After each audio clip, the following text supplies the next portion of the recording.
ඔයා දන්නවද බුදුහාමුදුරු ළඟට දවසක් එක්කෙනෙක් එනවා ඇදුන් නැතුව. ඒ වෙන කවුරුත් නෙමෙයි පටාචාරා උත්තමාවිය. මේ පටාචාරා බුදුහාමුදුරු ළඟට ඇවිල්ලා බුදුහාමුදුරුවගෙන් ඉල්ලනවලු මට මගේ ජීවිතය ලබා දෙන්න කියලා. මානසික වැඩල හිටි පටාචාරටත් බුදුරජාණන් වහන්සේ පිහිටක් වුණා. ඒ වගේම ඔයාලා අහලා තියෙනවා කිසා ගෞතමය ගැන. තමන්ගේ දරුවව කුණු වෙන්න තියෙද්දිත් කරේ තියාගෙන ඇවිල්ලා තමන්ගේ දරුවය මලකද බුදුරජාණන් වහන්සේ ඉස්සරහා තියලා මගේ දරුවට පණ දෙන්න කිව්වලු. ඒ වගේම තමයි ඔයාට සමහර තැන්වල දුක හිතෙන දේවල් වෙනව ඇති. සතුට හිතෙන දේවල් වෙනව ඇති. මතක තියාගන්න ඔයාට මොනවා හරි දුක හිතෙන දෙයක් වෙන්නේ අනිවාර්යෙන් ඔයාගේ ජීවිතේ හොඳ දෙයක් වෙන්න කියලා.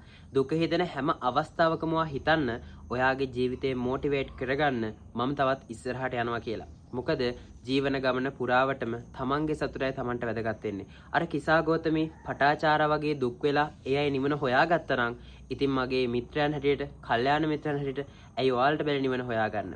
සතුට මේ රැකවරණය හැමදේම රැක් ගන්න. සෝබාදහමත් එක්ක ඉන්න. මිනිස්සු ආශ්‍රය කරන්න.